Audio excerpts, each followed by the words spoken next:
Hello, this is Ramirez with Tidewater Renaissance Fighting Arts. I apologize, my mic is kind of way up here, so hopefully this won't be too loud or too distorted. But I had some questions about the Descendant Leather products, and so rather than try to add on, I'm just going to do a separate video on these. And I have two. I have their poleaxe and their partisan.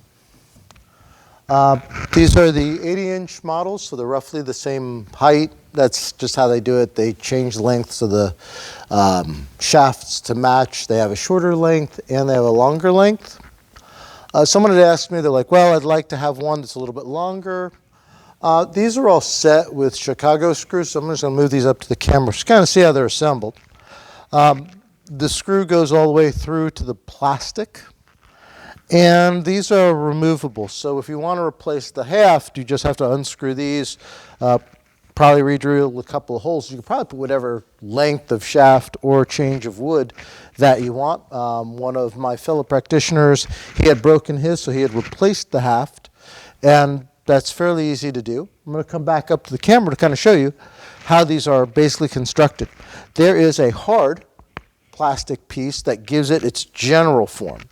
Then there's kind of a thick foam piece, and that's usually extends past the hard plastic. So that's what ends up hitting you, and because of that, they're fairly safe for Blossfectin use. So as I said, they have two standard sizes. I don't know if they'll make them bigger for you, but you could always ask, because these are all kind of custom made at the time of order. And what happens is the plastic part gives it its structure, as I said. The soft bits, you could literally, get stabbed with that armor. And people say, well, how much do they hurt?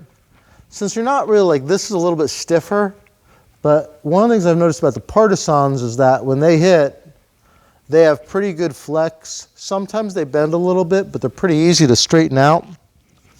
And, kind of the same thing with the butt spike. It's like, if I really jam it in, it'll just kind of fold. So as far as feeling, we do judged matches, so we have an outside judge determine if the shot is good or not good.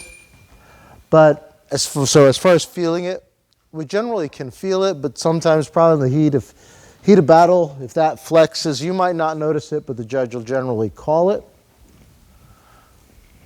On the poleaxe, it's a little different.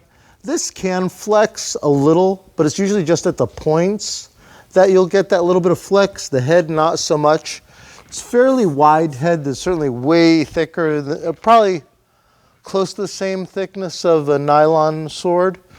So if it hits you, it's actually a lot softer because it is foam than a nylon head would be. But if you get enough force on it, I think the back is pretty solid. But once again, it's really no more than a hit with a plastic sword would be, the nylon fetters we use. What it also does is it has a really nice structure for hooking. One of the things I really like about this poleaxe, really nice structure.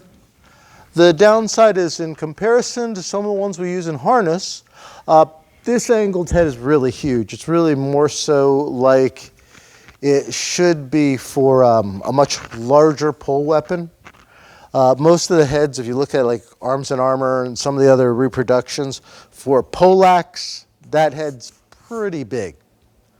But it does do the job since all of our tools are a little bit oversized to successfully learn how to catch a weapon and turn it using the cross.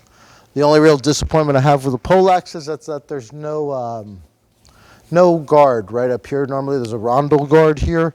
And I would like that, but I don't think that they found a way to do that effectively yet. But if they ever do, I'll be the first one to go ahead and get one. But once again, originally they used to use Loctite on each of the Chicago screws, so you couldn't remove this. They've informed me they don't do that anymore, so you should be able to just take out the hardware to replace the haft if they break.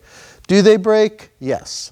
We've managed to break one here in the club in the time we've had them, and we've already replaced the haft, and it really hasn't been an issue. If you have someone who's fairly good with some simple woodworking, you can easily make replacement hafts for these. So I think that covers most of the questions that people have given me about the Descendant Leather. I'll leave a link to their webpage that if you are interested in them.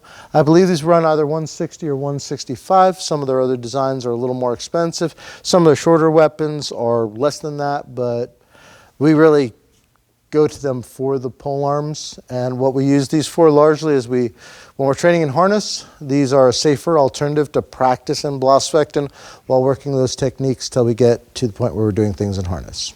So once again, I'm Ramirez with Tidewater Renaissance Fighting Arts, and we're based out of Norfolk, Virginia. I'll leave a link below if you'd like more information on our club, and I'll see you in the next video.